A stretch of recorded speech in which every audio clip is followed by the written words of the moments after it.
Est-ce que ça t'est déjà arrivé de ne pas savoir si on était en train de te mentir ou pas? Et est-ce que tu as déjà eu des doutes un petit peu sur les dires d'un ami ou d'un collègue de travail? Eh bien aujourd'hui, ça tombe bien, ouais j'ai compris, je sais ce que tu penses.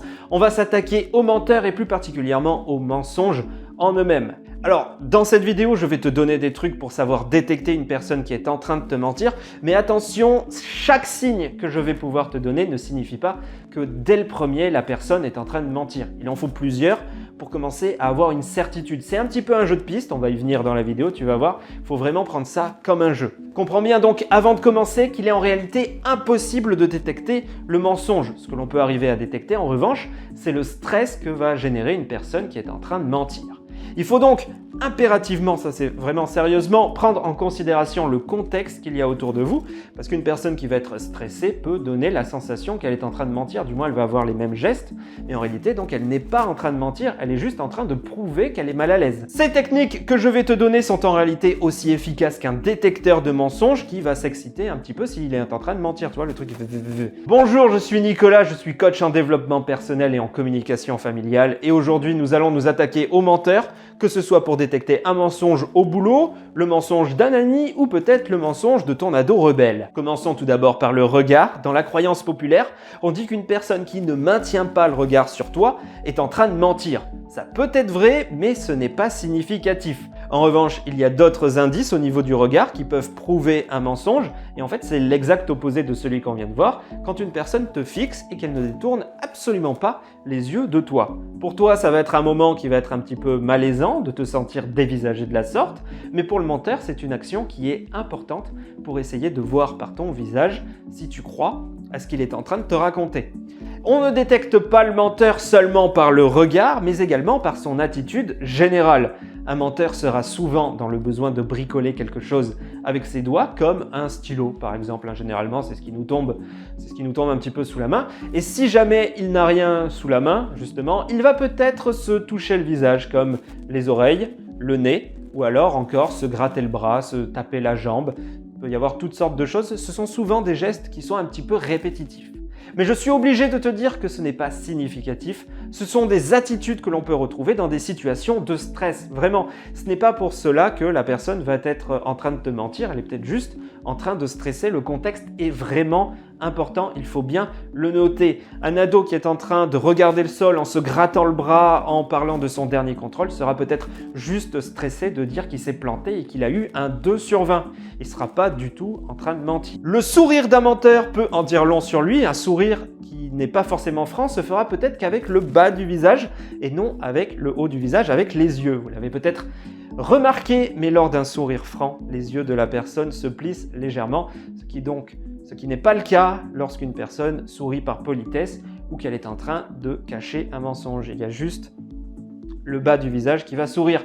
Un menteur va se trahir également lorsqu'il va utiliser des expressions qui vont être un petit peu toutes faites et surtout à répétition. Comme par exemple « je te jure », « je te dis la vérité », « tu vas jamais me croire ». Ces petites phrases vont être en général quand même placées au début de l'intervention et pour le menteur, c'est plus ou moins un moyen de préparer la personne en face à son mensonge. Et quand on nous dit ça, naturellement, on s'attend à quelque chose de gros, à un mensonge qui va vraiment on s'attend à quelque chose qui va être conséquent et du coup le mensonge va passer beaucoup plus facilement. Maintenant, abordons le discours d'un menteur. Un menteur peut à la fois minimiser son nombre de mots par le stress et essayer de se débarrasser un petit peu de la conversation. Mais globalement, en règle générale, cette personne va être assez vite grillée sur son mensonge parce que si tu lui demandes par exemple, il a passé l'après-midi et qu'on te dit je suis allé au parc, ça manque de contexte, d'éléments, de base tu doutes qu'il est allé au parc, tu penses qu'il est juste resté glandé dans sa chambre, tu lui dis tu as compris que c'est un mensonge. Au contraire, un menteur peut se mettre à rajouter énormément de détails dans son histoire pour essayer un petit peu de perdre sa victime. Donc si vous êtes parent, faites attention, si votre adolescent vous met à vous raconter une histoire qui n'en finit plus. Écoutez bien parce que ça c'est vraiment une bonne technique pour essayer de piéger un menteur et si tu te retrouves face à une personne qui te raconte donc une histoire qui va te sembler peu crédible, ça peut vraiment être le truc parfait pour lui faire cracher le morceau juste pour toi pour savoir que c'est un mensonge. Essaie simplement de lui poser des questions pour que la personne répète son histoire. mais ne lui laisse pas le choix de raconter son histoire de la façon dont elle le souhaite. En gros, il faut que tu pièges la personne en lui posant des questions sur des éléments qui ne vont pas être connectés ensemble dans son histoire. C'est-à-dire par exemple un élément de la fin, puis un élément du début, ou poser une question comme si tu n'avais pas compris quelque chose, ou essayer d'aller chercher un petit peu plus loin sur quelque chose qui n'a pas été mis en évidence dans sa réponse. Le menteur a des chances de se perdre lui-même dans son propre jeu ou seulement en fait de se mettre à hésiter, ce qui pour toi va être une preuve supplémentaire de son mensonge, tu l'auras compris. Mais pour être plus clair, on va quand même donner un exemple parce que ça peut être un petit peu fouillis ce que j'ai pu dire là. Mettons que tu doutes que ton copain, ta copine, ton meilleur ami, on s'en fout, ait vraiment passé son dimanche avec ses parents. Tu vas lui demander ce qu'ils ont fait ensemble de leur journée et tu vas avoir droit comme réponse: on est allé au parc, il faisait super bon, c'était trop bien, il y avait plein de canards, mon père s'est amusé à les nourrir avec des bouts de pain. Donc on a quand même de la matière dans cette réponse sans pour autant qu'elle soit trop longue. J'ai volontairement pris une réponse qui va être un petit peu ambiguë justement pour s'amuser un petit peu. Ouais, on s'amuse comme on peut.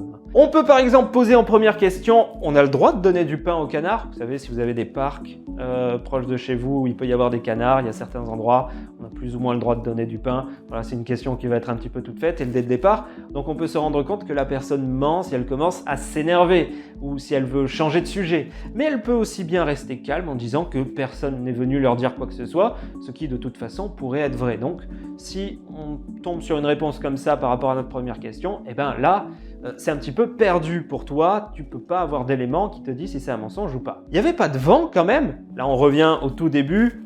Il ou elle nous a dit qu'il faisait super bon. Alors en vrai, on peut facilement répondre à la question par un oui ou par un non, mais on commence à insister, on commence à creuser, on commence à poser des questions et la personne peut perdre patience si c'est un mensonge, peut chercher à changer de sujet ou rester tout à fait calme si c'est la vérité. Et donc pour terminer, c'est à quel parc que tu es allé au fait ? En posant des questions à un menteur qui commencerait à se sentir donc pris au piège de sa propre histoire, tu vas peut-être pouvoir remarquer donc des différences dans son débit de parole. Il va peut-être toujours répondre, mais il peut se mettre à accélérer son discours ou au contraire le ralentir pour réfléchir à rester cohérent. Il peut aussi essayer de changer de sujet. Un menteur peut même souvent revenir sur des choses qu'il a pu dire pour y rajouter des détails ou essayer d'en corriger parce qu'il trouve que tout son discours n'est pas fondamentalement cohérent. Alors ça peut arriver si le souvenir est quand même assez vieux, mais si l'action s'est passée dans l'après-midi, il y a des chances que ça soit donc un mensonge. Je suis sûr que tu l'avais. Un menteur va souvent avoir des gestes qui vont être parasites également, qui vont venir un petit peu nuire à son discours. On peut voir par exemple un geste de non de la tête alors qu'il dit que son histoire est vraie. Au même moment, il peut hausser les épaules, un peu comme ça, tu vois, en montrant peut-être un agacement ou un intérêt qui va être modéré pour quelque chose, alors qu'il vous dit pourtant qu'il y a consacré une grande partie de la journée en y ayant mis une énorme énergie. Encore une fois, on peut prendre en exemple un adolescent qui dit qu'il aura révisé tout l'après-midi. Voilà, oui, j'exagère un petit peu. Je trouve très amusant de regarder les gestes de la tête d'une personne quand quelqu'un vous parle, qu'il s'agisse ou non d'un mensonge. Les mouvements de oui et de non, ils sont tellement ancrés en nous qu'instinctivement, on a tendance en fait à les ressortir sans s'en rendre compte. Ce sont de petits gestes qui peuvent facilement trahir notre véritable pensée, qu'on soit en train de mentir ou qu'on soit juste dans une incertitude.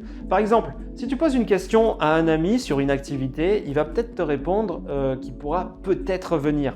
Et si en disant peut-être, il a un hochement de tête de haut en bas, ça veut dire qu'il est certes dans l'incertitude, mais qu'il va mettre l'énergie suffisante pour pouvoir le faire, pour que ça se passe. Et au contraire, s'il ne fait aucun mouvement de la tête ou que la tête se déplace légèrement de gauche à droite, alors il y a de fortes chances que tu puisses te gratter et qu'en fait ton activité, tu vas pouvoir la faire toute seule parce qu'il ne va pas venir.